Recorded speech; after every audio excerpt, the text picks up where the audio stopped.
I stood there, frozen, holding a gift wrapped in soft pink paper and tied with a ribbon Emily herself had once chosen for me at the craft store. My hands trembled, not because I was afraid, but because I couldn't believe what I had just heard. In front of her husband, her family, her friends, and a dozen giggling children, Tiffany looked me straight in the eyes and said, "Ellie, I don't know how many times we need to say it, you are not welcome here." A silence fell across the backyard. I felt every head turn toward me. Emily, my granddaughter, stood next to her cake, confused and starting to tear up. Mark, my son, looked down at his shoes like a child being scolded. No one defended me, not even him, so I just smiled. It wasn't the polite kind of smile. It was the calm, unsettling kind, the smile of a woman who knew something no one else did. And exactly 30 seconds later, when Tiffany's phone started ringing, uncontrollably buzzing, vibrating over and over again, she glanced at the screen, then turned pale as a sheet. That's when everything changed. My name is Eleanor Davis, though everyone calls me Ellie.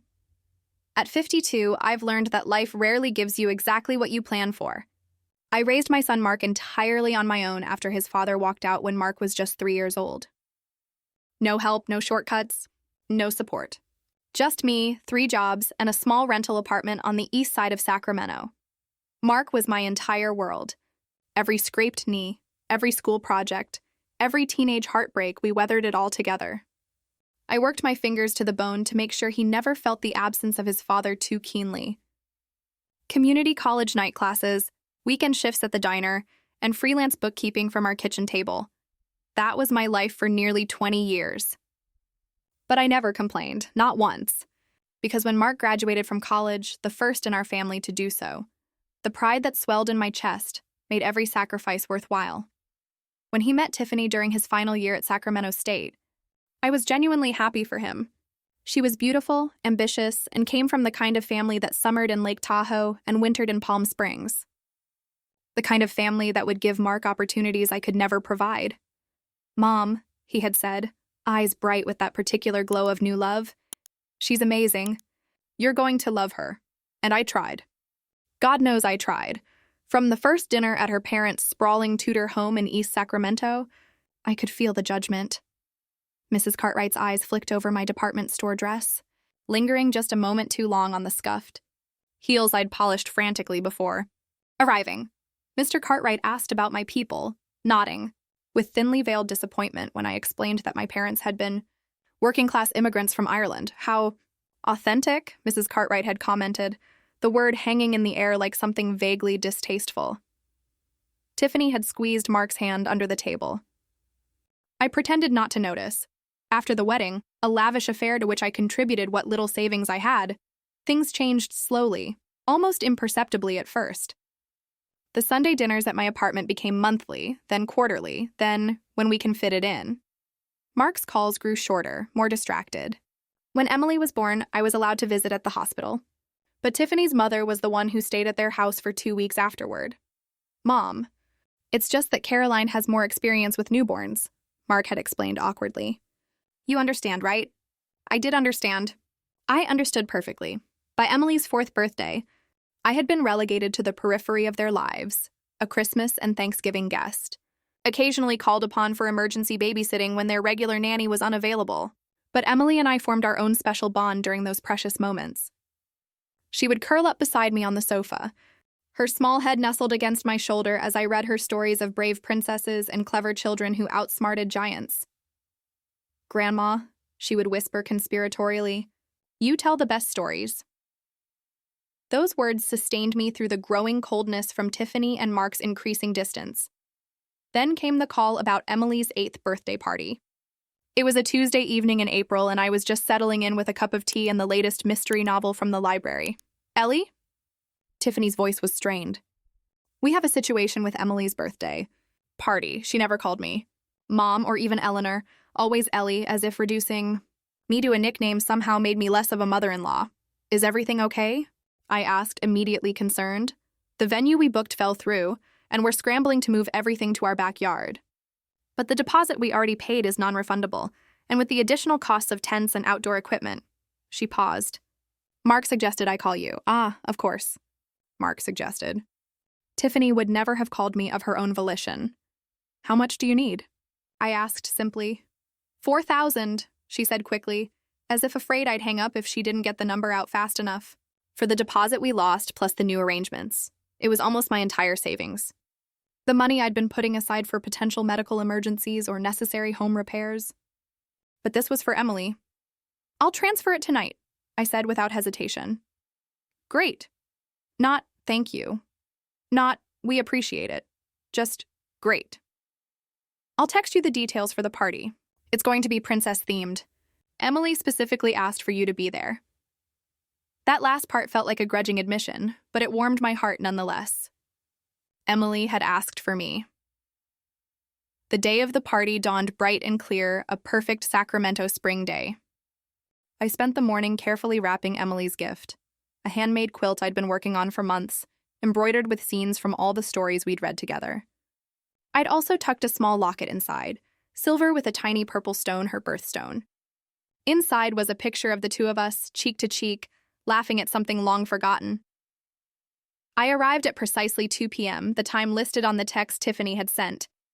The front yard was decorated with pink and purple balloons, and I could hear children's laughter from the backyard. My heart lightened. This was going to be a good day, I told myself. A day about Emily.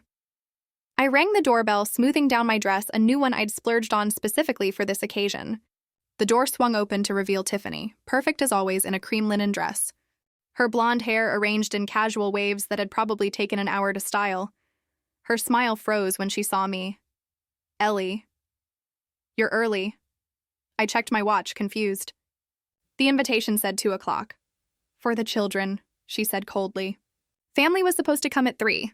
I held up my phone, showing her the text. "Your message said 2.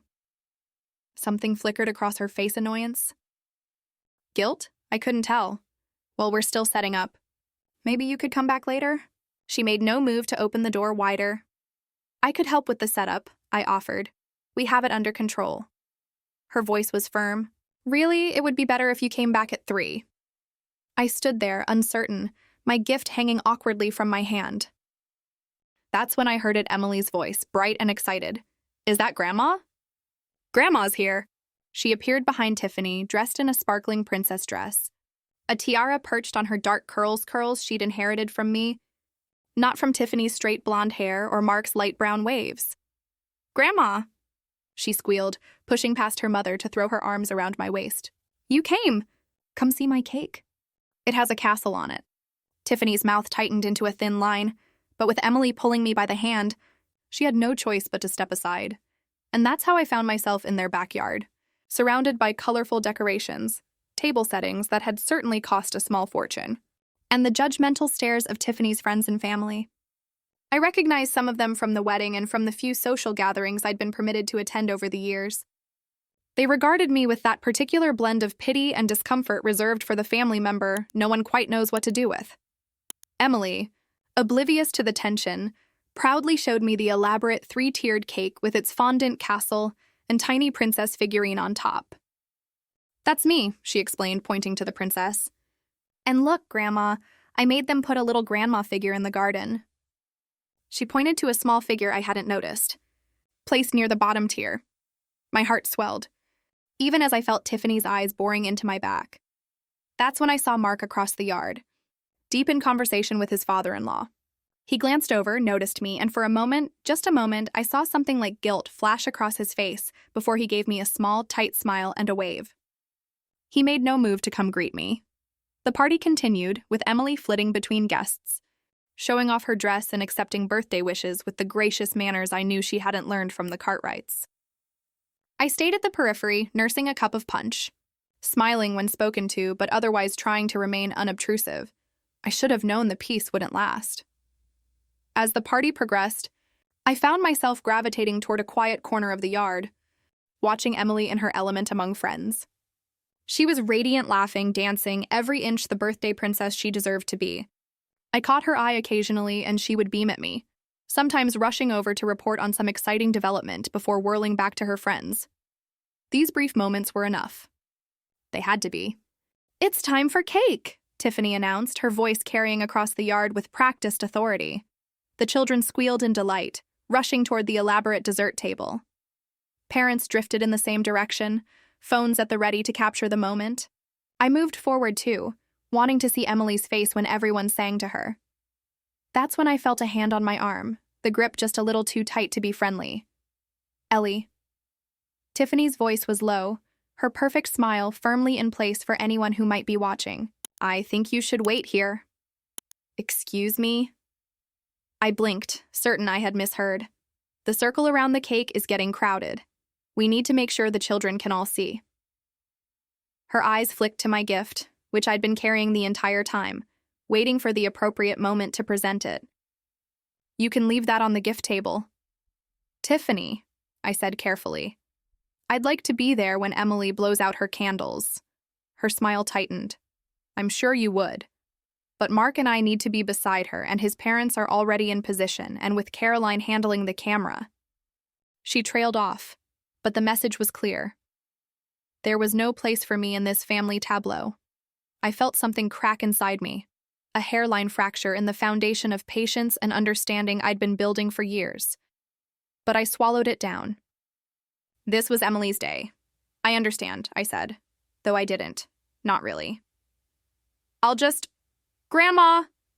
Emily's voice cut through our tense exchange. She was standing by the cake, looking around frantically. Where's Grandma? I want Grandma to stand next to me. All eyes turned to us. Tiffany's smile faltered for a split second before she called back. Honey, there's not enough room. Grandma will watch from here. Emily's lower lip trembled dangerously. But I want her next to me. It's my birthday. I saw Tiffany's shoulders stiffen, saw the calculation in her eyes as she weighed her options. Create a scene by refusing her daughter's birthday wish, or allow me into the sacred inner circle? Fine, she said tightly. Come on, then. Relief and a small spark of vindication warmed my chest as I followed her to the cake table. Emily beamed as I took my place beside her, her small hand finding mine and squeezing tight. I saved you a spot, she whispered, and I had to blink back tears.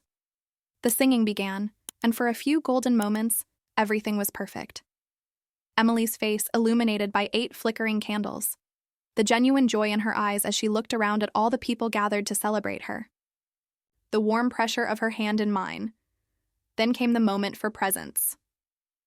Presents in the living room, Tiffany announced, efficiently herding the excited children toward the house. Parents, feel free to enjoy another glass of champagne while the kids open gifts. I moved to follow the children, my gift still in hand. Tiffany intercepted me at the back door. What are you doing? She asked as if genuinely confused. Going to watch Emily open her presents, I replied, equally confused by the question. She looked at my gift, then back at me, something like disdain flickering across her features. The gift opening is just for the children and immediate family, she said. You can leave that with me. I'll make sure she knows it's from you. I stood my ground. I'd like to give it to her myself. Ellie. Her voice took on that patronizing tone she often used with me, the one that suggested I simply didn't understand how these things worked. The living room is already crowded with children. There's really no space for extra adults. Extra adults, I repeated. I'm her grandmother. Yes. Well. She glanced over her shoulder, clearly impatient to join the gift opening. You know what I mean. No, I said quietly. I don't think I do. Something in my tone must have caught her off guard, because she blinked, momentarily thrown. Then her expression hardened. Look, Ellie, we've tried to be accommodating, but you need to understand your place here. This isn't your party, it's Emily's, and we, her parents, get to decide how it goes. I helped pay for this party, I reminded her, my voice still low but steadier than I felt. $4,000, Tiffany, that's not a small sum for me. Her eyes narrowed. And we appreciate that. But money doesn't buy you the right to intrude where you're not wanted. Each word hit like a physical blow. Not wanted. After everything, the years of support, the love I'd poured into this family, the sacrifices I'd made, I was not wanted. I opened my mouth to respond, but before I could, Emily appeared in the doorway, her face falling when she saw us. Grandma, aren't you coming? I want to open your present first. Tiffany's expression flickered between annoyance and the forced brightness she always adopted around her daughter. Honey, Grandma was just… I was just telling your mom how excited I am to see you open your gifts, I interrupted, meeting Tiffany's gaze with a challenge she clearly hadn't expected. Emily grabbed my free hand. Come on then. Everyone's waiting. As always, I allowed myself to be pulled into the house. I caught the look of pure fury on Tiffany's face. In that moment, I knew I had crossed a line from which there would be no return. The living room was indeed crowded, but not unmanageably so. Children sat in a circle on the plush carpet, with a few parents standing around the periphery. Mark was there, looking uncomfortable as always when caught between his wife's wishes and my presence. His eyes widened slightly when he saw me enter with Emily. Daddy, Grandma's going to sit with me while I open presents, Emily announced, pulling me toward the center of the circle where a chair had been set up for her, a makeshift throne for the birthday princess. I felt Tiffany enter the room behind me, the tension radiating from her in palpable waves. The other adults seemed to sense it too, conversations dropping to murmurs as curious eyes darted between us. Actually, Emily, Tiffany said, her voice saccharine sweet but with an edge that made my skin crawl. There's a special order for opening gifts. Why don't we start with the ones from your friends? Emily's face fell. But I want to open Grandma's first. Emily. Tiffany's tone sharpened. We have a plan. Please don't be difficult. I saw the hurt in my granddaughter's eyes, saw her shoulders, slump slightly as she acquiesced to her mother's command. Something inside me, something that had been bending and bending for years, finally snapped. It's all right, Emily, I said, keeping my voice gentle as I handed her my gift. You open whatever presents your mother wants you to open first. This will be right here waiting for you. The look of relief and gratitude on Emily's face was worth whatever storm was brewing in Tiffany's eyes. What happened next still plays in my mind like a scene from a movie I wish I could forget. Tiffany stepped forward, snatched my gift from Emily's hands, and placed it on a side table, well away from the pile of presents designated for opening. Ellie, she said, no longer bothering to hide her irritation, could I speak with you outside for a moment? The room fell silent. Even the children seemed to sense the tension, their excited chatter dying down as they watched the adults with wide eyes. Mom?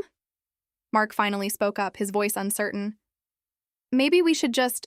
No, Mark, Tiffany cut him off. This needs to be addressed. Now. She turned and walked toward the back door, clearly expecting me to follow like an obedient child, and for a moment I almost did. Almost fell back into the pattern of acquiescence that had defined our relationship for 8 years. But something had changed in me. Perhaps it was seeing Emily's disappointment. Perhaps it was the culmination of 1,000 small humiliations. Or perhaps it was simply time. I stayed where I was, beside Emily, my hand resting protectively on her shoulder. Tiffany turned back, her expression incredulous when she realized I wasn't following. She marched back into the living room, stopping directly in front of me. And that's when she said it, the words that would change everything. Ellie, I don't know how many times we need to say it, you are not welcome here. The silence that followed was absolute. I felt every head turn toward me. Emily tensed beneath, my hand, confusion and distress evident in the way she looked up at her mother. Mark just looked at his shoes, a coward to the end. So I smiled. Not the polite, accommodating smile I'd worn for years, but a calm, knowing smile that seemed to unsettle Tiffany more than any angry retort could have. And exactly 30 seconds later, I know because I counted every beat of my thundering heart, Tiffany's phone began to ring. Then ping with a text. Then ring again. And again. She pulled it from her pocket, glanced at the screen, and turned pale as a sheet. That's when everything changed. The atmosphere in the room shifted as Tiffany stared at her phone, her perfectly manicured fingers trembling slightly. I remained where I stood, that same knowing smile still playing on my lips. A text notification dinged again, then another, and another. Excuse me, she muttered, her voice suddenly lacking its usual confident edge. She turned away, phone clutched tightly in her hand, and hurried toward the kitchen. Mark finally looked up from his intense study of his shoes. confusion written across his face. "What's going on?" he asked. "No one in particular." Emily tugged at my hand. "Grandma, why is Mommy upset? Did I do something wrong?" I knelt down beside her, my heart breaking at the worry in her young eyes. "No, sweetheart, you didn't do anything wrong. This is grown-up stuff, okay? Nothing for you to worry about on your special day." But the damage to the party's atmosphere had been done. The other parents were exchanging uncomfortable glances, some checking their own phones with growing interest. One mother's eyes widened as she looked at her screen, then darted a glance at me that contained something I hadn't seen directed my way in this house before. Respect. From the kitchen came the sound of Tiffany's voice, pitched higher than usual with distress. "What do you mean everyone got it? That's impossible." Who would? A pause. "No, Mother, I don't know what you're talking about." "What screenshots?" Mark, finally sensing that something significant was happening, excused himself and headed toward the kitchen. I remained with Emily, helping her focus back on her friends and the excitement of presents, though my ears strained to catch the heated conversation now taking place just out of sight. "Is this true?" I heard Mark demand, his voice carrying despite his obvious attempt to keep it down. "Did my mother pay for half of this party? The party you told me your parents were covering?" Another ping from someone's phone. Then another. The room was filling with the sound of notifications as if a digital wildfire was spreading from device to device. Mrs. Cartwright, Tiffany's mother, abruptly stood from her seat in the corner. Her usual composed demeanor had slipped, revealing a flustered, almost panicked expression as she hurried toward the kitchen to join her daughter. Mr. Cartwright followed close behind, his face stormy. "What's happening?" Emily whispered to me, her eyes wide. I smoothed a hand over her curls. "I think the grown-ups are having a discussion about how much they all love you," I said, which wasn't entirely untrue.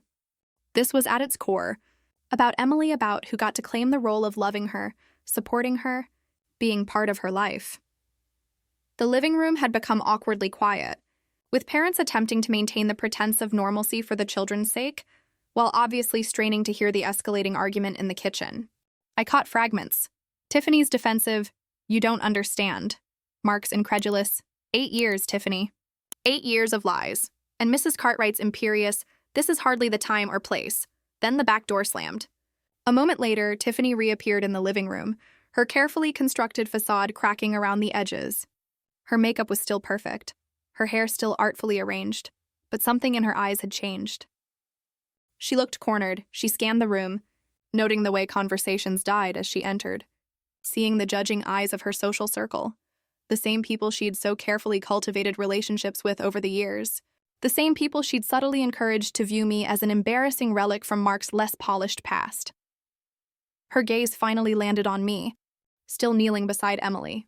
For a moment, raw hatred flashed across her features before she managed to smooth it away with visible effort.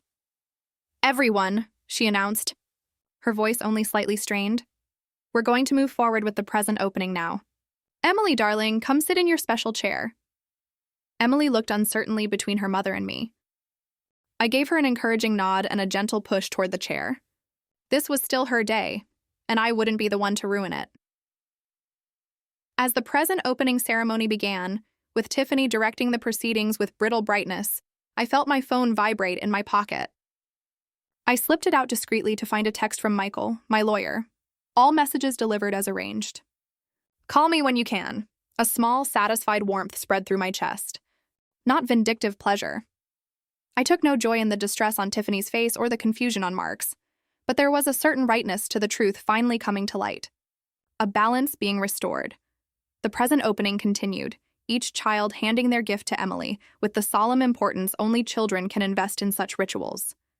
Through it all, I noticed the adult guests casting frequent glances at their phones, then at me, then at Tiffany. The whispers had begun, subtle at first, then increasingly less so. Mark returned to the living room, his face ashen. He stood against the far wall, as far from both Tiffany and me as the room would allow. His father-in-law followed shortly after, looking grim, with Mrs. Cartwright close behind, her usual haughty expression replaced by something approaching panic. When all the friends' presents had been opened, cataloged, and properly appreciated, Tiffany cleared her throat. "Well, I think that's everything. Who's ready for some games in the backyard?" Wait, Emily protested. What about Grandma's present? I still haven't opened it. All eyes turned to the gift that still sat alone on the side table, the soft pink package with the ribbon Emily had chosen herself months ago. The package that Tiffany had so pointedly separated from the others. Tiffany's smile froze. Oh, of course. How silly of me to forget. The words dripped with insincerity. I rose from where I'd been sitting among the children and retrieved my gift, presenting it to Emily with a small bow that made her giggle despite the tension in the room. For you, Princess Emily, happy birthday. She tore into the wrapping with enthusiasm, gasping when she pulled out the handmade quilt.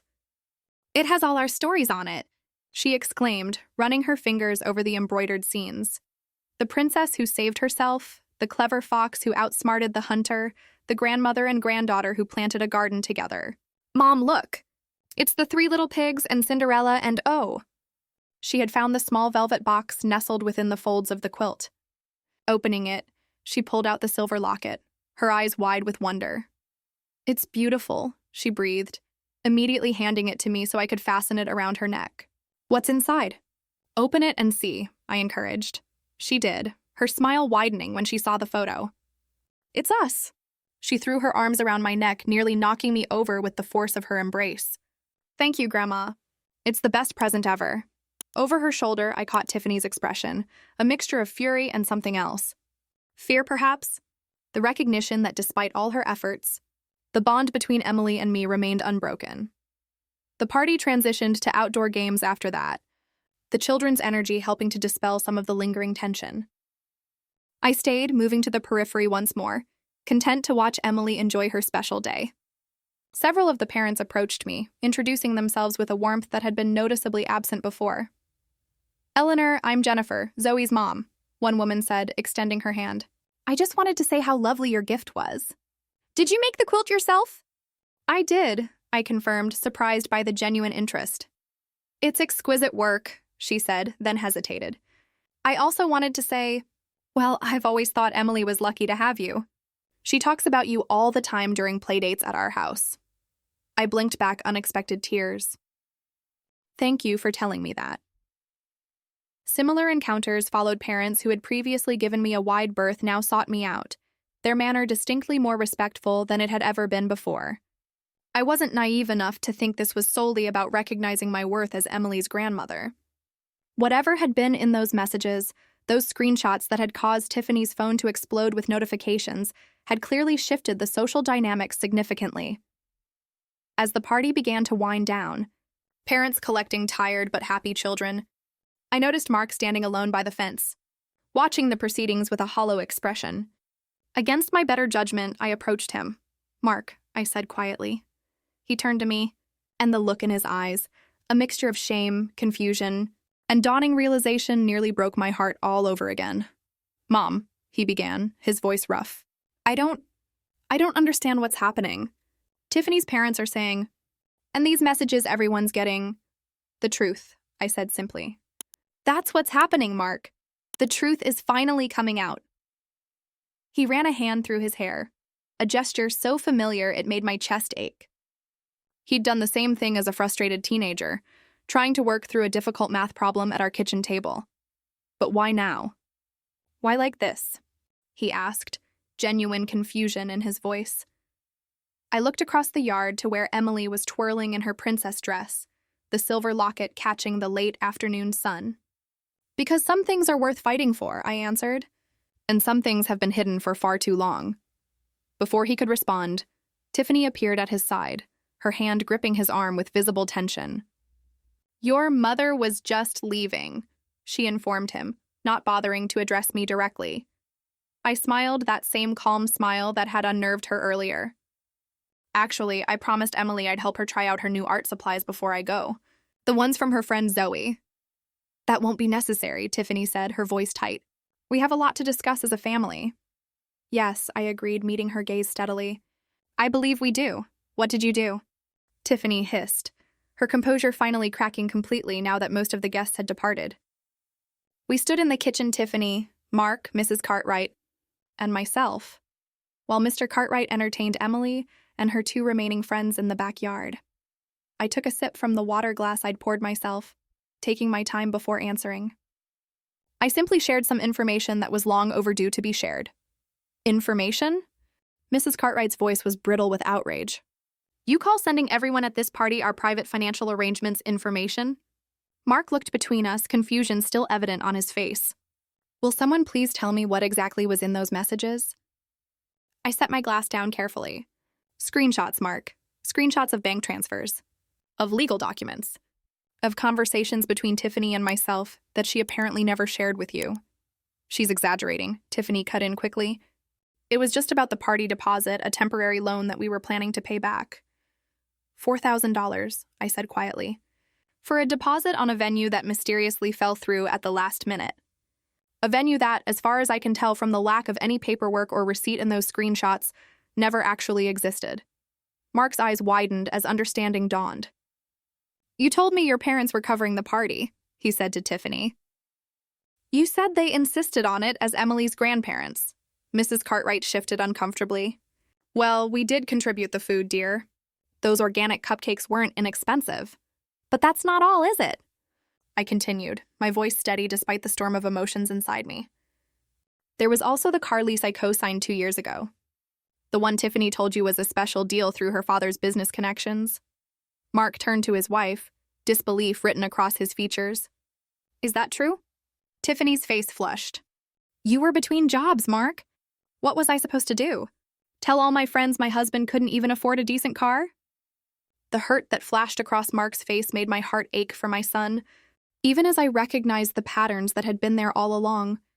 Tiffany's obsession with appearances, her manipulation, her constant positioning of herself as the one in control. And then there's Emily's education fund, I added softly. This was the piece that mattered most to me. Not the money for the party, not even the car that had allowed Mark to maintain the illusion of success during a difficult time. But Emily's future, that was something I would fight for with everything I had. What about it? Mark asked, a note of dread in his voice. I've been contributing to it monthly since she was born, I explained. Initially with Tiffany's knowledge and approval. But about 3 years ago, when she started limiting my contact with Emily, I received paperwork to sign, transferring full control of the account to Tiffany alone. Which I had every right to request, Tiffany interjected. I'm her mother. Yes, you are, I acknowledged. But you presented those papers to me as a simple update to the account, not a complete removal of my access and input. And you never told Mark about my contributions at all, did you? Mark sank into a kitchen chair, his expression stunned. How much? He asked, his voice barely above a whisper. How much have you put into this fund? I hesitated, aware that the number might create even more shock. Just over $70,000 to date? 70,000. Mark couldn't even finish the sentence. He looked up at me, then at his wife. Mom lives in a 1-bedroom apartment. She drives a 10-year-old car. She still works part-time at 62. And you took $70,000 from her without even telling me? I didn't take anything, Tiffany snapped. She offered. For Emily. And it's not like we spent it. It's still there, in Emily's college fund. A fund I no longer have any legal connection to, I pointed out, despite being its primary contributor. Mrs. Cartwright, who had been uncharacteristically quiet during this exchange, finally spoke up. I think we need to focus on the real issue here, she said, her voice regaining some of its usual imperious quality. Eleanor, what you did today, sending private financial information to everyone at this party, was completely inappropriate. In fact, it may well have been illegal. I met her gaze calmly. Actually, Caroline, my lawyer assures me it was perfectly legal. I shared records of my own financial contributions, with personal details of your family redacted. I shared documentation of conversations I was personally part of. Nothing confidential, nothing that would constitute any kind of privacy violation. Your lawyer, Tiffany repeated, her voice flat. You planned this? Yes, I admitted simply. I did? Why? Mark asked, and the genuine bewilderment in his voice nearly broke my resolve. Why now? Why like this? I took a deep breath. Because for 8 years, I've watched you both systematically push me to the margins of Emily's life. I've been patient. I've been understanding. I've been silent. And all that got me was standing in your backyard today, being told I'm not welcome after paying for half the party, after years of financial support, after loving Emily with my whole heart despite being allowed to see her only when it was convenient for you. I turned to face Tiffany directly. You've made it clear that I have no place in your perfect family picture? Fine. But if I'm going to be pushed out, then I'm going to make sure the truth comes with me. No more secrets. No more lies. No more pretending. The kitchen fell silent. Through the window, I could see Emily in the backyard, twirling in her princess dress, the silver locket catching the light as she moved. Oblivious to the adult drama unfolding inside, she was simply enjoying the last moments of her birthday celebration. So what happens now? Mark finally asked, his voice hollow. Before I could answer, the back door opened and Emily bounded in, her cheeks flushed with excitement. Daddy, Lisa and Katie are leaving and their moms want to talk to you and Mommy? Mark nodded, attempting a smile for his daughter's benefit. I'll be right there, Princess. As he left, followed closely by Tiffany and her mother, Emily turned to me, her expression suddenly serious. Grandma, are you mad at Mommy and Daddy? Everyone's acting weird. I knelt down to her level, my heart aching with love for this child who deserved so much better than to be caught in the middle of adult conflicts. No, sweetheart. I'm not mad. Sometimes grown-ups have disagreements, but that doesn't mean they don't love each other. And it definitely doesn't mean they don't love you. She fingered the locket around her neck thoughtfully. Mommy said you might not visit as much anymore. The words hit me like a physical blow. Even now, Tiffany was working to prepare Emily for my absence, to normalize the idea that I might simply disappear from her life. Emily, I said carefully, I will always be your grandmother. Nothing can ever change that. And I will always, always love you and want to be part of your life. Promise? She asked, her eyes wide and trusting. I promise, I vowed. And in that moment, I knew there was nothing I wouldn't do to keep that promise, no battle I wouldn't fight, no resource I wouldn't expend. When Mark returned to the kitchen, his expression was grim. The last guests are gone, he said, his voice flat. Emily, can you go upstairs and start organizing your new toys? Mom and I need to talk with Grandma. Emily looked between us, clearly sensing the tension despite our efforts to shield her from it. But she nodded, giving me one last quick hug before heading up the stairs, her princess dress swishing around her ankles. As soon as she was out of earshot, Tiffany stormed back in, her carefully manicured facade now completely crumbled. Do you have any idea what you've done? She demanded, her voice shaking with fury.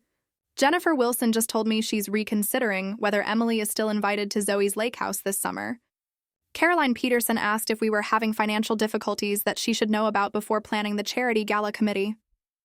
My own mother is getting calls from her friends asking if we're in some kind of trouble.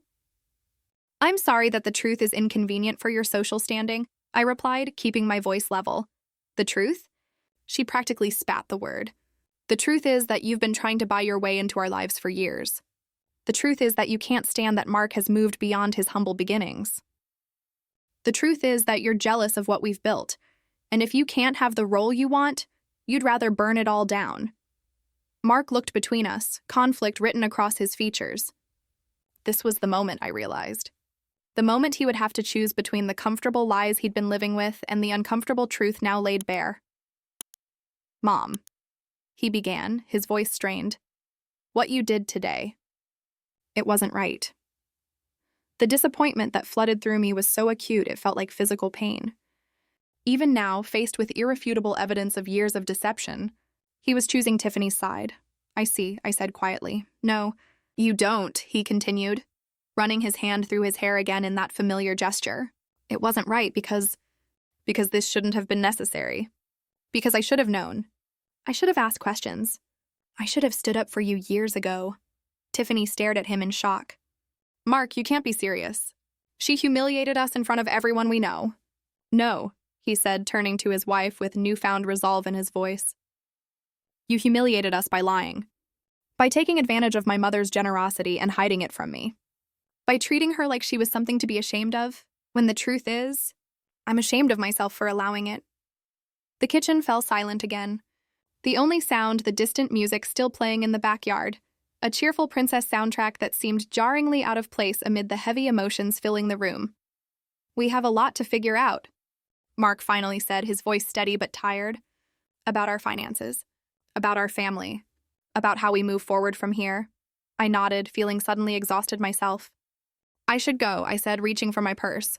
Emily's had enough disruption for one day. As I moved toward the front door, I heard small footsteps on the stairs. Emily appeared, still in her princess dress but with the tiara removed, her curls slightly flattened from its weight. "Grandma, are you leaving?"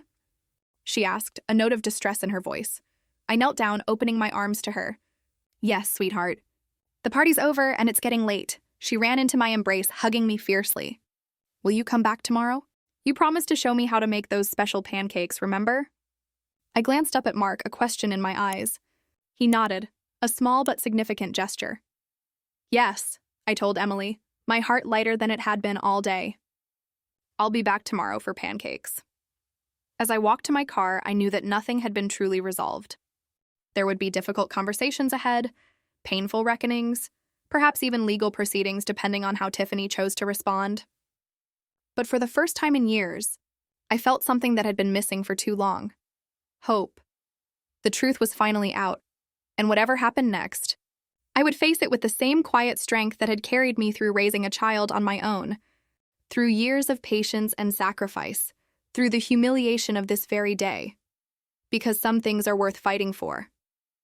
And Emily, the chance to be a real part of her life, to watch her grow, to love her openly and without constraint, was worth everything. The morning after Emily's birthday party dawned clear and crisp. I awoke early, as was my habit, and spent a few moments just lying in bed, processing everything that had happened. The public humiliation, the revelations, the shocked faces, the text messages that had turned the tide. I hadn't planned to create such a spectacle. In truth, I'd simply reached my breaking point after years of quiet endurance. The arrangements with my lawyer had been a precaution, a safety net I wasn't entirely certain I would use. But when Tiffany had looked me in the eyes and declared me unwelcome, something inside me had snapped cleanly in two. My phone buzzed on the nightstand. A text from Mark. "Emily's been up since 6, asking when you're coming for pancakes. Is 9 okay?" I smiled, typing back a quick affirmative response. Then I got up, showered, and dressed with unusual care. Not in anything fancy, just a comfortable blue sweater and jeans, but I took extra time with my hair and even applied a touch of mascara and lipstick. Today felt important, like the first page of a new chapter. As I gathered the ingredients for our special pancakes, the ones with cinnamon and tiny chocolate chips that Emily loved, my phone rang. "Michael, my lawyer. Good morning, Eleanor," he greeted me, his voice warm but professional. "I wanted to check in after yesterday's events. How are you holding up?" "I'm okay," I replied, surprised to find it was mostly true. It was intense, but necessary, I think. Indeed, I could hear papers rustling in the background. "I've received several communications that I think you should be aware of. First, from Mark, he's requested a detailed accounting of all financial contributions you've made to his family over the past 8 years. That was unexpected." "Did he say why?" "He indicated he wants to repay you." I frowned, setting down the bag of chocolate chips I'd been holding. "That's not what this was about. I never expected repayment." "I understand," Michael said gently. "But it might be wise to have everything properly documented, regardless of whether repayment occurs. Especially given what came next, a rather strongly worded email from Tiffany's father, suggesting that you've created a hostile family environment and implying potential legal action." A knot formed in my stomach. Can he do that? Sue me for telling the truth about my own money? "It's an empty threat," Michael assured me. Classic intimidation tactics from someone used to throwing their weight around. They have no grounds, and they know it. What concerns me more is the third communication from Tiffany herself. I braced myself. What did she say? "She's proposing a meeting with lawyers present to discuss formally structuring your relationship with Emily going forward. Reading between the lines, I believe she's trying to establish legally binding limitations on your access to your granddaughter." The knot in my stomach tightened. Can she do that? "It's complicated," he admitted. "Grandparents' rights vary by state, and California law requires demonstrating a pre-existing relationship that's in the child's best interest to continue. You certainly have that with Emily, but courts generally defer to parents' wishes unless there's evidence of harm to the child." I closed my eyes briefly, steadying myself against the kitchen counter. So she's trying to use the legal system to do what she couldn't do socially, cut me out of Emily's life. "It appears that way," Michael confirmed. "But Eleanor, remember you're in a much stronger position than you were before. You have documentation of your financial support. You have evidence of a consistent, loving relationship with Emily. And perhaps most importantly, you now have Mark questioning his wife's decisions. This isn't a battle Tiffany can win easily, especially not after the public exposure of her behavior. I took a deep breath, gathering my strength. What do you suggest? For now, proceed as normal. Go make pancakes with your granddaughter. Be the steady, loving presence you've always been. Document everything, every visit, every conversation, every gift. And let me handle the legal maneuvering. After we hung up, I finished packing the pancake ingredients and headed to my car. The drive to Mark and Tiffany's house, a beautiful craftsman in one of Sacramento's most desirable neighborhoods, took only 15 minutes, but it gave me time to settle my thoughts. I wouldn't let Tiffany's threats dampen this day with Emily. Whatever legal battles loomed on the horizon, today was about chocolate chip pancakes and the simple joy of a grandmother spending time with her granddaughter. When I pulled into the driveway, Emily was waiting on the front porch. Still in her pajamas, bouncing with excitement. She flew down the steps as soon as I parked. "Grandma, you came!" she exclaimed, as if there had been any doubt. I hugged her tight, breathing in the sweet scent of her strawberry shampoo. Of course I came. I promised, didn't I? And I always keep my promises to you. She helped me carry the grocery bags inside, chattering happily about her presents and how she'd arranged them all in her room. There was no sign of Tiffany, which was both a relief and a concern. Mark greeted me in the kitchen with a quick, awkward hug. "Mom," he said, his voice low as Emily unpacked the groceries with exaggerated care. "We need to talk later." "About a lot of things," I nodded. "I know. But first, pancakes." The next hour was a bubble of joy, untouched by the tension surrounding us. Emily stood on a step stool beside me at the counter, solemnly measuring flour and counting chocolate chips. Mark sat at the kitchen island, watching us with an expression I couldn't quite read, wistful perhaps, or maybe just tired. We were just sitting down to eat when Tiffany appeared, dressed impeccably as always in yoga pants and a cashmere sweater that probably cost more than my entire outfit. Her hair was pulled back in a sleek ponytail, her face carefully neutral. "Good morning," she said, her voice polite but cold. She didn't look at me directly. "Emily, remember we have ballet at 11. Emily's face fell. "But Grandma just got here. We were going to make a fort in the living room after breakfast." "Plans changed," Tiffany said simply. "Miss Julia specifically arranged this private lesson to prepare you for the recital. We can't cancel." I saw the manipulation for what it was, a calculated move to cut short my visit. But I wouldn't give her the satisfaction of an argument. "It's okay, sweetheart," I told Emily. "Ballet is important. We can build a fort another day." "Actually," Mark interjected, surprising both Tiffany and me, "I spoke with Miss Julia last night. She was happy to move the lesson to 2 o'clock. So you have plenty of time for fort building this morning." The look Tiffany gave him could have frozen fire. "You changed our daughter's schedule without consulting me." "I made a phone call," he replied evenly. "The same way you've been making decisions without consulting me for years, apparently." The tension in the room was palpable. Emily looked between her parents, her lower lip trembling slightly, a warning sign I recognized from her toddler days. Right before a meltdown, "These pancakes are getting cold," I said brightly, breaking the moment. "And they're not nearly as good cold. Emily, would you like to try the first one and tell me if I got the chocolate chip ratio right?" She nodded eagerly, instantly distracted by the important task of quality control. Tiffany stood frozen for a moment longer, then turned on her heel and left the kitchen without another word. Mark let out a long, slow breath. "Sorry about that," he murmured, picking up his fork. "No need to apologize," I replied quietly. "But thank you for intervening."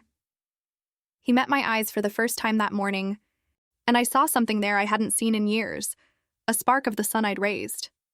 The boy who had stood up to bullies on the playground, who had worked 3 jobs to put himself through community college before transferring to Sacramento State. Somewhere along the way, that determined young man had been buried under layers of compromise and accommodation, but he wasn't gone completely. The fort building that followed breakfast was epic in scope blankets draped over furniture, cushions arranged in strategic formations, flashlights procured for the darkest corners. Emily directed operations with the authority of a 5-star general, while Mark and I followed her instructions with appropriate solemnity. When the fort was complete, the 3 of us crawled inside, cozy in our blanket fortress. Emily brought in her favorite books and the stuffed unicorn I'd given her for her 6th birthday. "This is the best day ever," she declared, leaning against my side. "Can we do this every Saturday, Grandma?" I glanced at Mark, not wanting to make promises I couldn't keep. He gave me a small nod. "I'd like that very much," I told her. We read stories until it was time for Emily to get ready for her ballet lesson. As she ran upstairs to change, Mark turned to me, his expression serious. "Mom, I've been thinking a lot. About everything. About how things have been these past few years." I waited, giving him space to gather his thoughts. "I've let you down," he said finally, his voice rough with emotion. "I've let myself down too. Somewhere along the way, I lost sight of what matters. Of who I am. Mark, no, please let me finish. I need to say this." He took a deep breath. "When Dad left, you worked yourself to the bone to give me a good life. You never complained. Never made me feel like a burden. You taught me about dignity and hard work and standing up for what's right. And then I met Tiffany, and suddenly there was this whole different world, country clubs and networking events and social climbing. It was intoxicating being part of that world. I wanted to belong so badly that I started making compromises. Small ones at first, then bigger ones." He looked down at his hands. "I let them make me ashamed of where I came from, of you. And that's unforgivable." I reached out, covering his hand with mine. "Nothing between a mother and son is unforgivable," I said softly.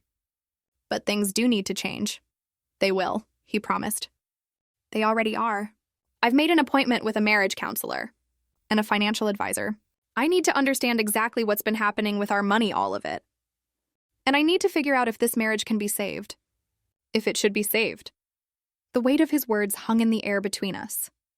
After 8 years of watching my son slip away, of being gradually edged out of his life, here he was, acknowledging the problem, taking steps to address it. It was more than I had dared to hope for.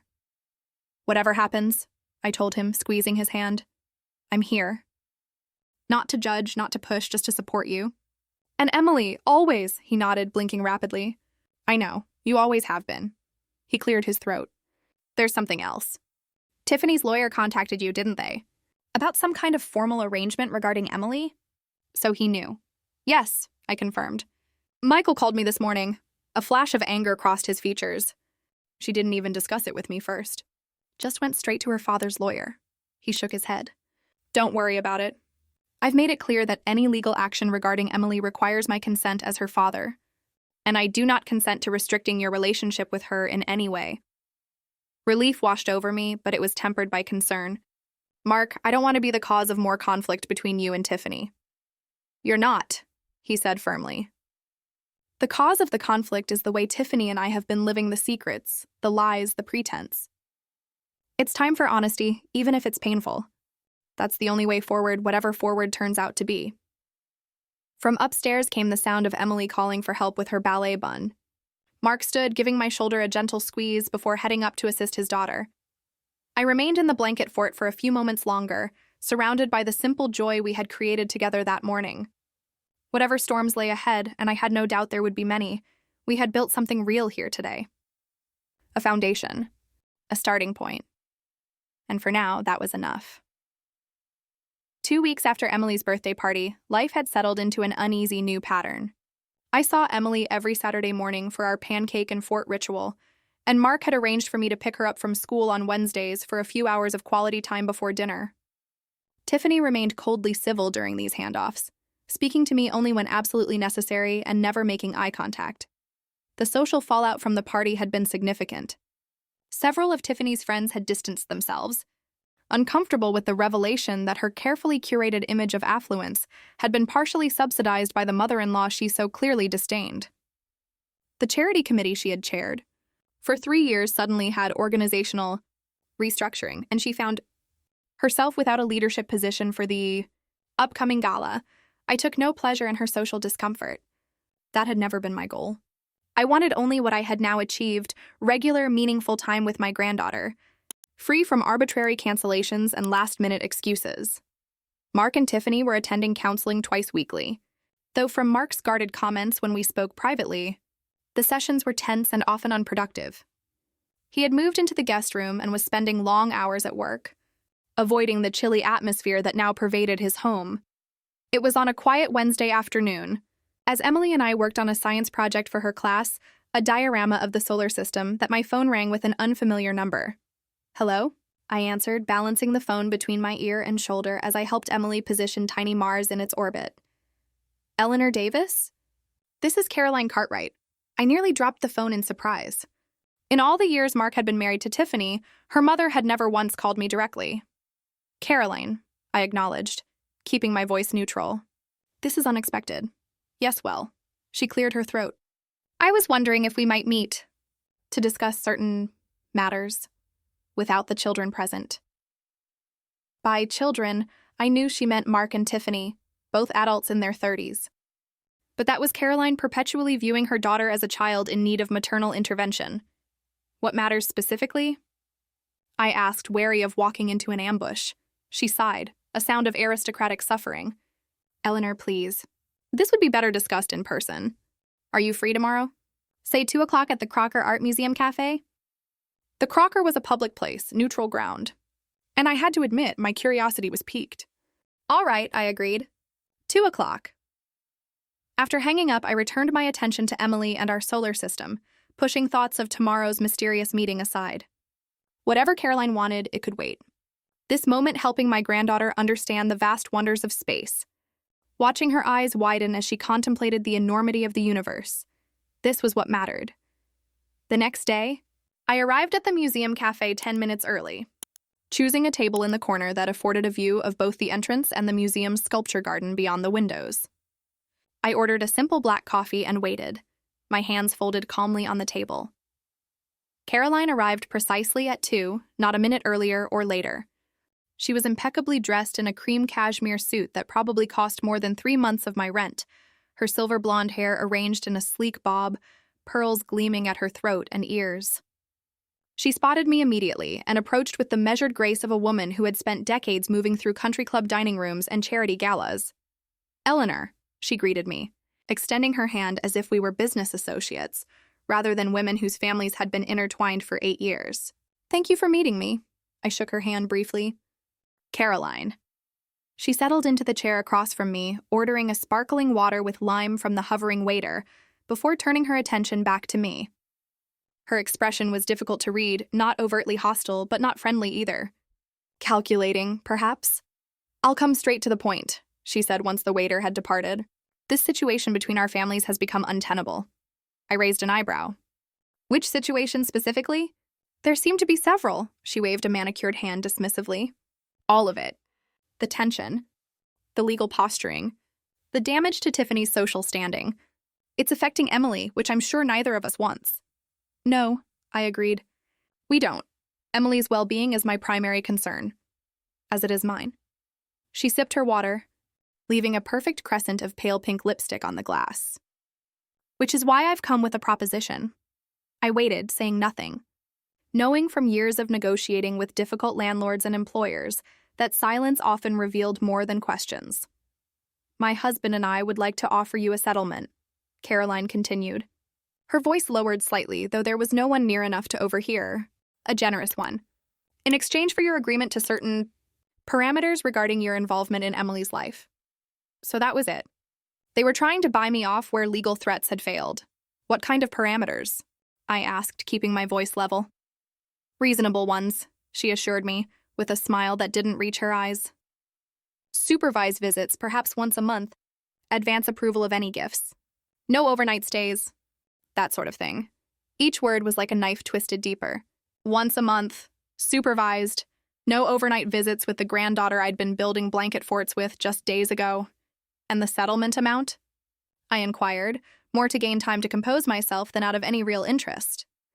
$250,000. She said it casually, as if commenting on the weather.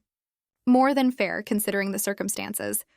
I took a slow sip of my coffee, using the moment to calm the surge of anger her proposition had triggered.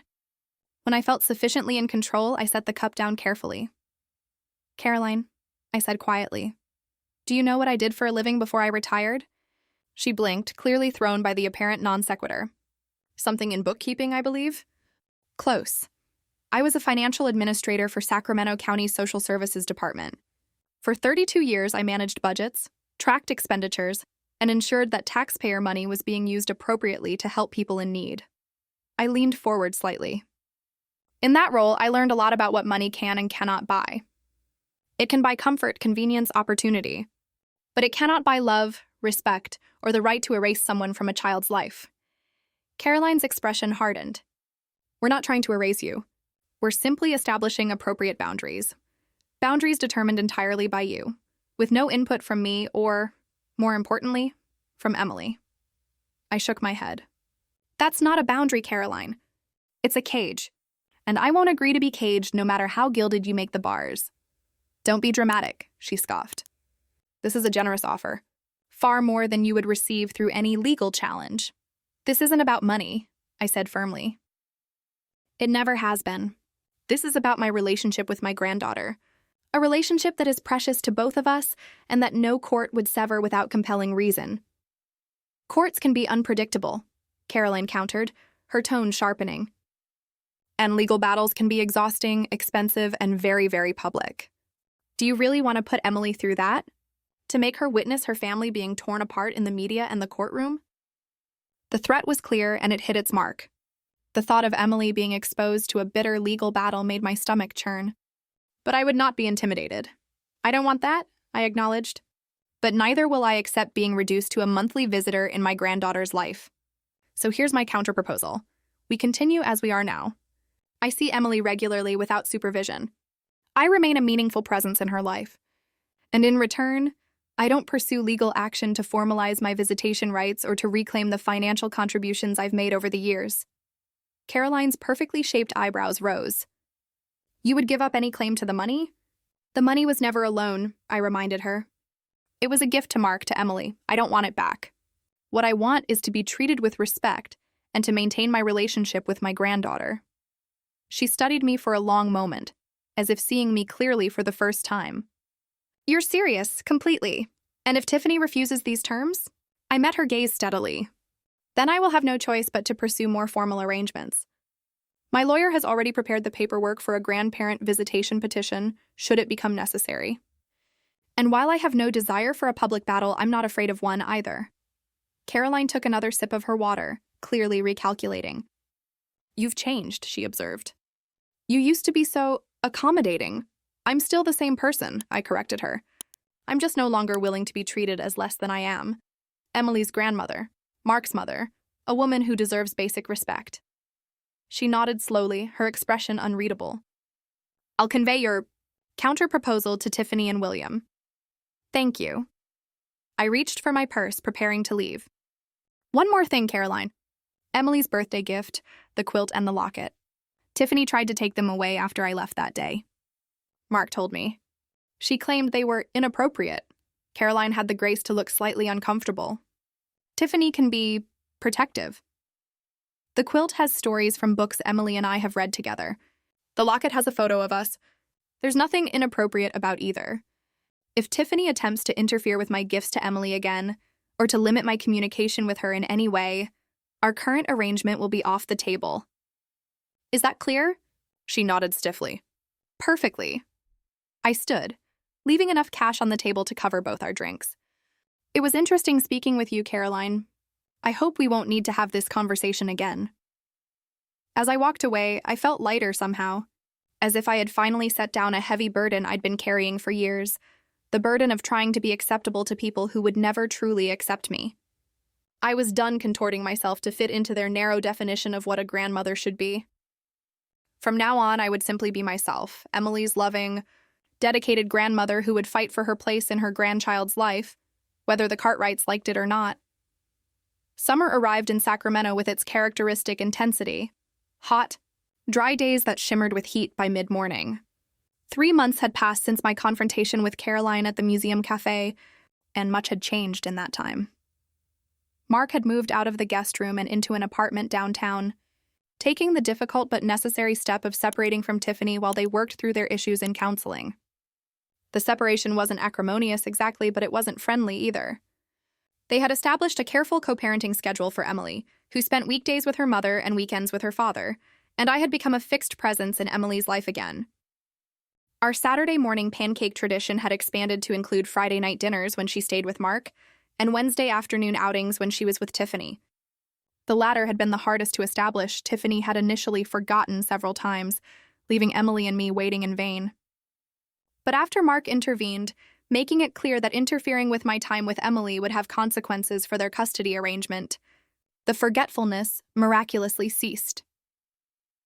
Today was the first day of summer vacation, and Emily was spending it with me. We had planned an ambitious day: the farmers market in the morning, a picnic at McKinley Park, and an afternoon at the community pool where I had taught swimming lessons for years before retiring. "Grandma, look," Emily called, pointing excitedly at a stand overflowing with berries. "Can we get some for the picnic?" "Absolutely," I agreed, steering our shopping cart toward the colorful display. "Which kind would you like?" She considered the options with the serious deliberation of an 8-year-old faced with an important decision. "Strawberries and blueberries," she finally declared. "They're better together." "Like us," I said with a smile, helping her select the plumpest berries. As we continued through the market, filling our cart with fresh bread, local honey, and vegetables for dinner, I noticed Emily had grown quieter, a small furrow appearing between her eyebrows. "Penny for your thoughts?" I asked gently as we waited in line to pay for our produce. She looked up at me, her dark eyes so like Mark's, so like mine, serious and troubled. "Grandma, are Mom and Dad going to get divorced?" The question caught me off guard, though I should have anticipated it. Emily was perceptive and sensitive. Of course she would be wondering about her parents' future.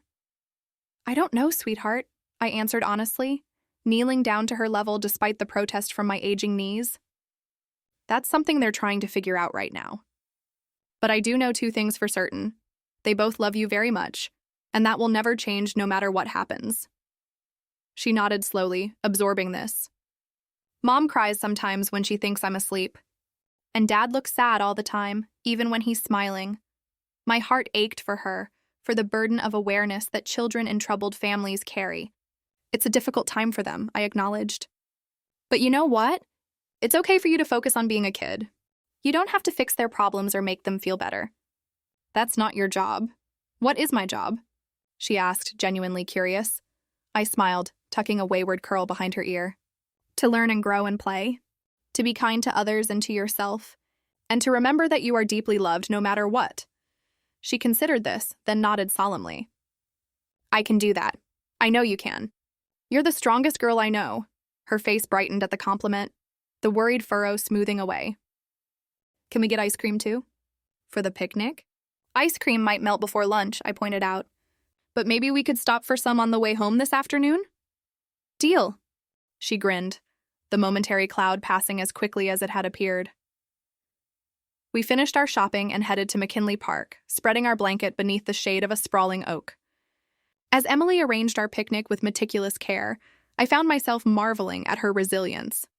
Despite the upheaval in her home life, she maintained her essential Emily-ness, her curiosity, her creativity, her capacity for joy in simple pleasures like a perfect strawberry or a particularly fluffy cloud.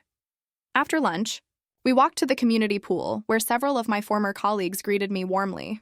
Emily proudly demonstrated her improved swimming skills, the result of lessons she'd been taking at school.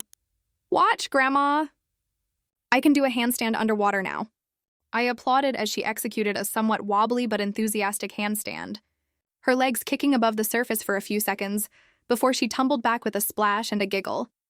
It was during this moment of simple happiness that I spotted Tiffany entering the pool area, looking distinctly out of place in designer sunglasses and an outfit better suited to a country club than a public pool.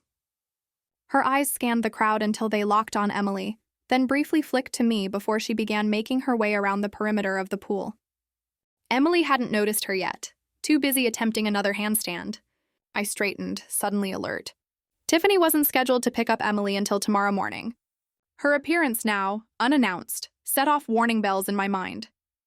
"Eleanor," she greeted me coolly when she reached us, removing her sunglasses to reveal eyes rimmed with subtle redness. Had she been crying? "I need to speak with Emily." "Mommy!" Emily had surfaced and spotted her mother. She swam to the edge of the pool and pulled herself out, water streaming from her swimsuit. "What are you doing here?" "Are you coming swimming too?" Tiffany's expression softened as she looked at her daughter, though she made no move to embrace the dripping child. "No, honey. I just came to tell you something important. Something exciting, I tensed. Already anticipating some attempt to disrupt our day together? A surprise trip, perhaps, or tickets to an event Emily wouldn't want to miss. What is it? Emily asked, reaching for her towel. Grandma Caroline and Grandpa William have invited us to spend the summer at their lake house in Tahoe. We leave tomorrow morning. Isn't that wonderful? Emily's eyes widened. The whole summer? But what about my swimming lessons? And my art camp? And Saturdays with Grandma and Dad? Tiffany's smile tightened almost imperceptibly. We'd come back for visits, of course. And there are wonderful camps in Tahoe, too. Much nicer than the ones here. I bit my tongue, holding back the words that threatened to spill out. This wasn't the time or place for a confrontation, not with Emily standing right there, water dripping from her curls, confusion written across her face. Can Grandma and Dad come to the lake house, too? She asked, glancing at me uncertainly. Well, no, honey. It would be just us and Grandma Caroline and Grandpa William. A special girls' summer, plus Grandpa. I saw what she was doing, using her parents' wealth and the allure of a summer at the lake to create distance between Emily and her father and me. Trying to reestablish control over her daughter's affections after months of shared custody and regular visits with me. Tiffany, I said quietly, this is something you should discuss with Mark first. Your custody arrangement is flexible, she interrupted smoothly. For special opportunities like this. Mark will understand, but the look in her eyes told me she hadn't consulted him at all. This was a unilateral decision, a power play disguised as a treat for Emily. I don't want to go for the whole summer, Emily said suddenly, her voice small but firm. I want to do my swimming lessons here, and my art camp.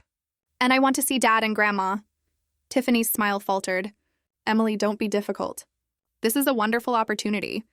The Hendersons will be there. You remember Madison from my work events? And the Baxters with their twins. You'll have so much fun you won't even miss. I would miss Dad and Grandma, Emily insisted, her lower lip beginning to tremble. And they would miss me. I placed a gentle hand on Emily's shoulder, offering silent support while being careful not to explicitly undermine Tiffany. This wasn't about winning. It was about what was best for Emily. Perhaps a compromise? I suggested calmly. Emily could spend part of the summer at the lake, maybe 2 or 3 weeks, and the rest here with her regular activities and time with both parents. Tiffany's eyes narrowed. But before she could respond, Emily nodded enthusiastically. Yes, like 2 weeks at the lake and the rest here. That would be perfect. Caught off guard by her daughter's clear preference, Tiffany hesitated. I could almost see the calculations running behind her eyes, push harder and risk making Emily upset. Or accept the compromise and salvage part of her plan. We'll discuss it at home, she finally said, her tone making it clear the discussion was far from over. I just thought you'd be excited about the lake house. I am excited, Emily assured her. I love the lake. I just don't want to miss everything here, too. A tense silence followed, broken only by the sounds of splashing and laughter from the pool. Tiffany finally sighed, putting her sunglasses back on as if to shield herself from the reality of her daughter's response. I'll pick you up from Grandma's at 9 tomorrow, as planned, she said. We can talk more then. She hesitated, then added stiffly, Thank you for watching her today, Eleanor. It was the closest thing to genuine gratitude I'd ever received from her. I nodded acknowledgement, not trusting myself to speak without saying something that might escalate the situation. After Tiffany left, Emily looked up at me worriedly. Is Mom mad at me? No, sweetheart, I assured her, giving her shoulder a gentle squeeze. She's just disappointed. She was excited about her idea and didn't expect you to have a different preference. But you handled it very maturely, expressing what you want while still being respectful. Emily brightened at the praise. So I did my job right. Being kind to others and myself. I smiled, touched that she had taken our earlier conversation to heart. Exactly right. I'm proud of you. Can we still get ice cream on the way home? She asked, quickly rebounding as only children can. Absolutely. You've more than earned it. As we gathered our things and headed for the exit, I made a mental note to call Mark as soon as Emily was occupied with her ice cream. He needed to know about Tiffany's attempted end run around their custody arrangement. But I wouldn't let it cast a shadow over the remainder of our day together. Emily deserved better than to be a pawn in her parents' complicated game. And I was determined to remain a steady, loving presence in her life, a safe harbor in the stormy seas of family reconfiguration. The ice cream shop was blissfully cool after the heat of the pool, and Emily deliberated over flavors with her characteristic seriousness before settling on a scoop of strawberry and a scoop of blueberry, because they're better together, remember? As she happily dug into her treat, I slipped outside to make a quick call to Mark. "Mom?" he answered on the second ring. "Everything okay with Emily?" "She's fine," I assured him quickly. "We're having a wonderful day. But there's something you should know." I explained Tiffany's surprise appearance and her summer-long lake house proposal. Mark's sigh was heavy with exhaustion. "I should have seen this coming. Her parents have been pushing for it for weeks, but I made it clear I wasn't comfortable with such an extended separation. I guess they decided to bypass me entirely." Emily stood her ground, I told him, unable to keep the pride from my voice. She suggested a compromise, a couple of weeks at the lake instead of the whole summer.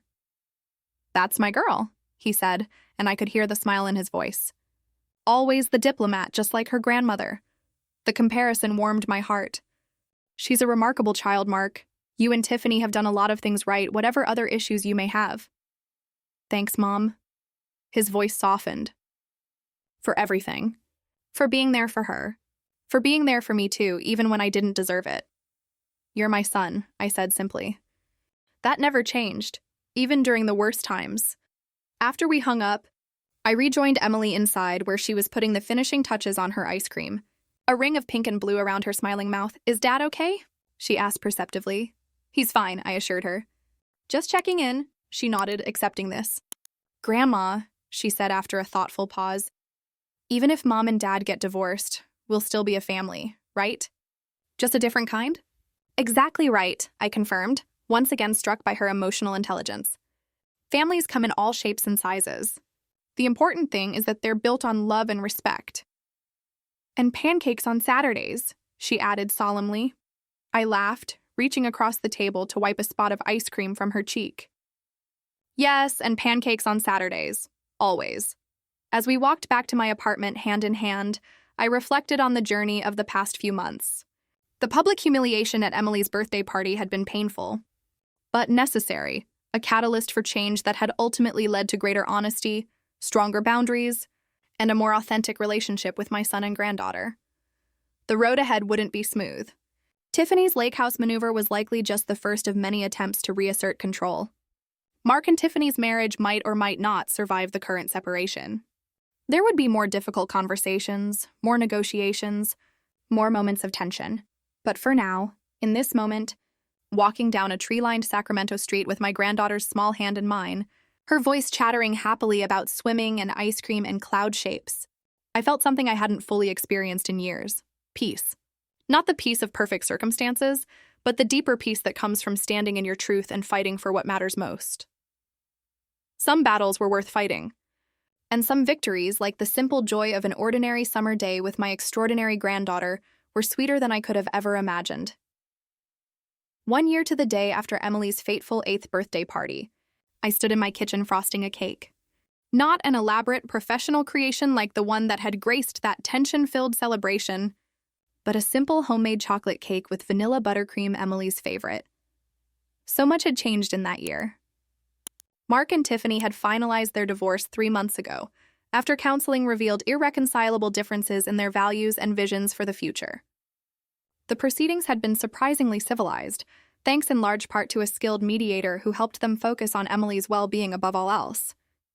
They had established a week-on, week-off custody arrangement, with provisions for family events and holidays. Emily had adjusted to the new normal with remarkable resilience, though there had been tearful nights and difficult questions along the way. Mark had moved from his downtown apartment into a cozy 3-bedroom house just 10 minutes from mine, close enough for spontaneous visits but far enough to establish his own space. He had reconnected with his true self in ways that made my heart swell with pride, shedding the veneer of aspiration that had never quite fit him comfortably. Tiffany had struggled more with the transition. The divorce had further damaged her standing in certain social circles, though others had rallied around her with surprising loyalty. She had taken a job at her father's investment firm, throwing herself into work with the same determination she had once applied to social climbing. And Caroline and William Cartwright? They had been forced to acknowledge that their daughter's marriage was over, and that their granddaughter would not be raised exclusively in their image after all. To their credit, they had eventually stopped fighting the inevitable and had even made tentative overtures toward more cordial relations with Mark and me. As for me, I had settled into my role as the steady center of this reconfigured family constellation, the grandmother who provided continuity and unconditional love amid change. I had established clear boundaries, refusing to be sidelined or diminished, while also striving to maintain a respectful relationship with Tiffany for Emily's sake. The doorbell rang, interrupting my cake frosting reverie. I wiped my hands on a kitchen towel and went to answer it, smiling when I saw Emily's face pressed against the glass panel, her breath fogging the surface. "Grandma!" she exclaimed as I opened the door. "We brought balloons!" Indeed, Mark stood behind her, holding a bouquet of colorful balloons emblazoned with "Happy Birthday" in shimmering letters. He gave me a quick one-armed hug as they entered. "She insisted," he explained with a good-natured shrug. "Said a birthday needs balloons, even if it's just the three of us."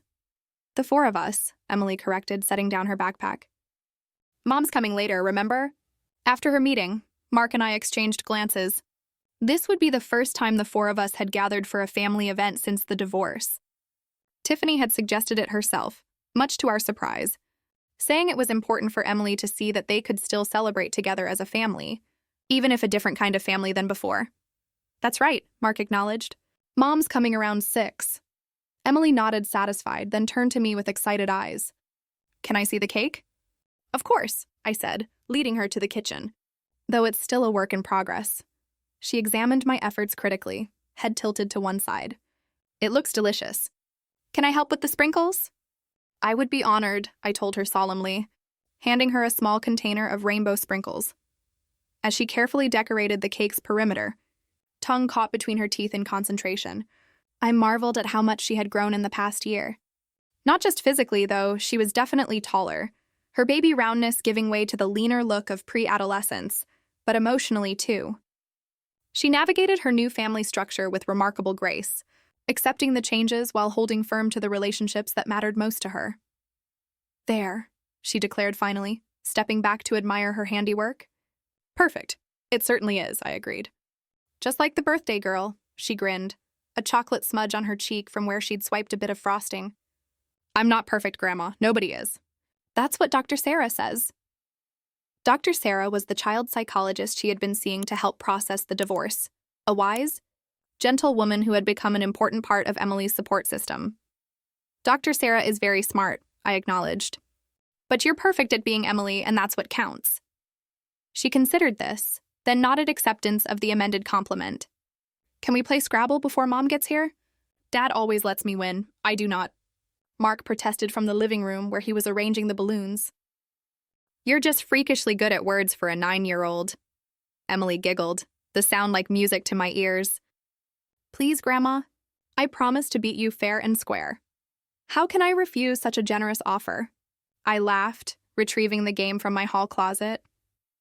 The afternoon passed in a pleasant blur of board games, birthday preparations, and Emily's animated stories about school and friends. Before we knew it, 6 o'clock approached, and with it the sound of a car pulling into my driveway. Emily ran to the window. "Mom's here, and she has a present." Indeed, Tiffany emerged from her sleek sedan carrying a large, beautifully wrapped package.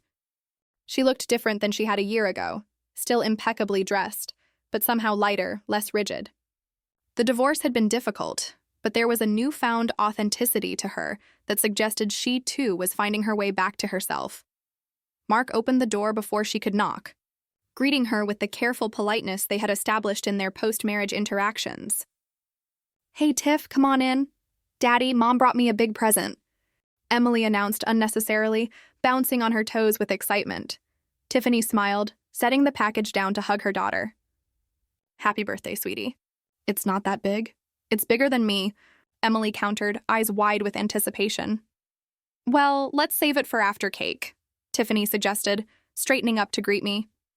"Eleanor, thank you for hosting this." "Of course," I replied, genuinely appreciating her effort to make this work. Emily wanted all of us together. "What Emily wants, Emily gets at least on her birthday," Tiffany said with a small smile that acknowledged our shared indulgence of the birthday girl. The initial awkwardness soon gave way to a focus on Emily and the celebration at hand. We gathered around my small dining table, which I had decorated with a colorful tablecloth and Emily's favorite flowers, daisies, for their cheerful simplicity. Mark lit the 9 candles on the cake while I dimmed the lights, and we all sang Happy Birthday as Emily beamed in the flickering glow. Make a wish, Tiffany prompted when the song ended. Emily closed her eyes, her face scrunched in serious contemplation, then took a deep breath and blew out all 9 candles in one impressive gust. We applauded, and her grin could have lit up the room all on its own. What did you wish for? Mark asked as I began cutting the cake. Dad.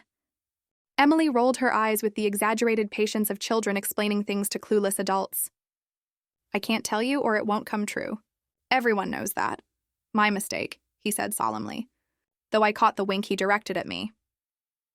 As we enjoyed the cake, which Emily declared even better than last year's fancy one, the conversation flowed more easily than I had dared to hope. We talked about Emily's upcoming school play, Mark's new project at work, a book Tiffany had recently read that she thought Emily might enjoy when she was older. It wasn't perfect. There were moments of tension, subtle undercurrents of old hurts not fully healed. But we were trying, all of us, for Emily's sake. And in trying, perhaps we were finding a new way to be a family, more honest, more authentic, built on respect rather than appearances. After cake came presents. Mark had gotten Emily a telescope, knowing her fascination with the night sky. So we can stargaze in the backyard, he explained as she unwrapped it with reverent hands. My gift was more modest, a handmade journal with a celestial pattern on the cover, paired with a set of special pens. For all your stories and discoveries, I told her, including what you see through that telescope. Then came Tiffany's large package.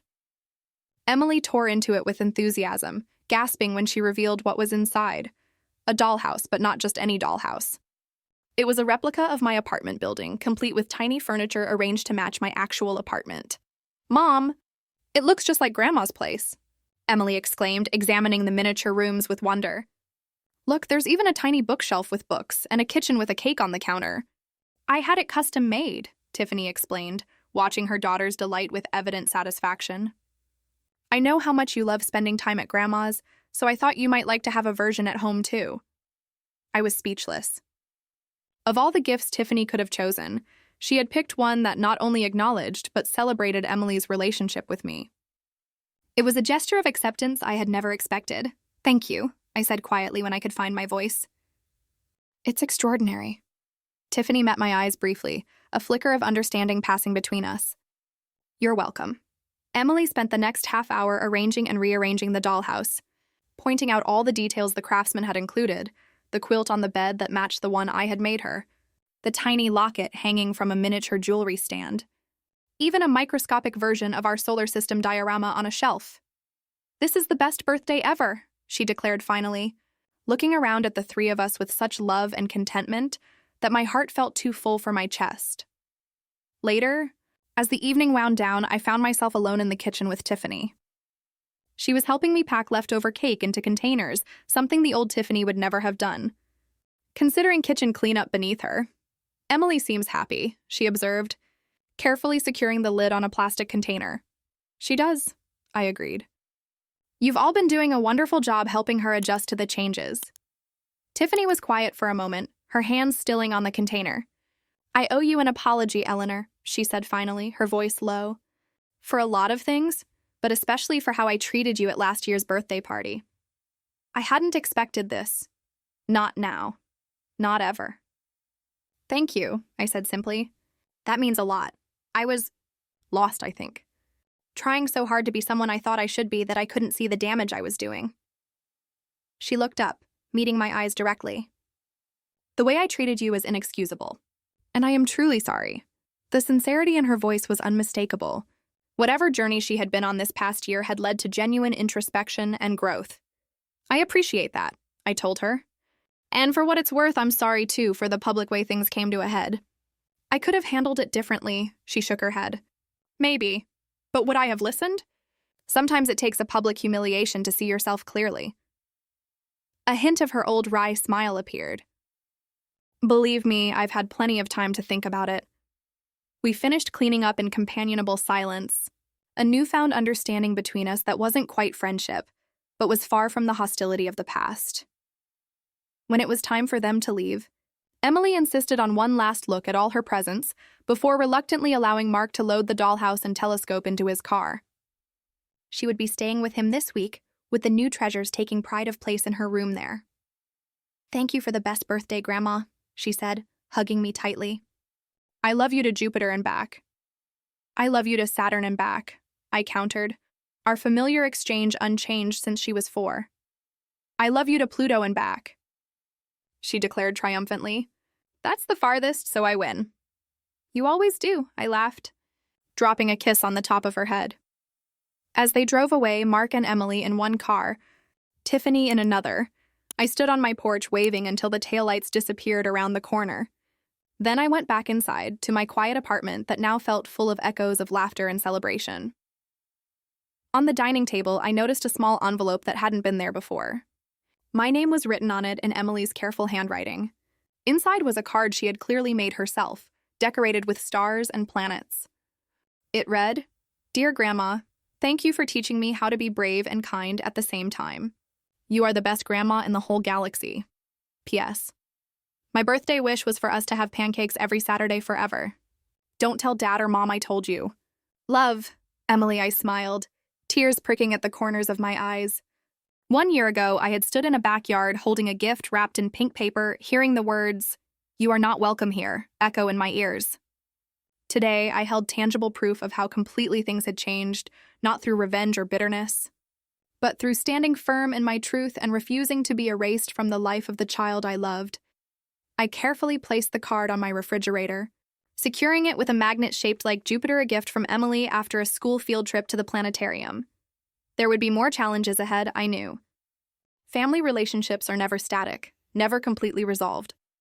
There would be disagreements and miscommunications, moments of tension and frustration. But there would also be pancake Saturdays and stargazing, birthday celebrations and ordinary Tuesday afternoons. A lifetime of moments large and small that would weave together into the tapestry of Emily's childhood. And I would be there for all of it, not as a peripheral figure, not as an occasional visitor, but as an essential thread in the fabric of her life. Her grandmother, her advocate, her safe harbor. In the end, I hadn't needed revenge or public vindication. I hadn't needed to win against Tiffany or the Cartwrights. What I had needed, what Emily had needed, was simply the truth. The truth about who we were to each other. The truth about what family really means. Not wealth or social standing or perfect appearances, but love, respect, honesty, the courage to stand up for what matters, the wisdom to know which battles are worth fighting, the grace to forgive, without forgetting the lessons learned along the way.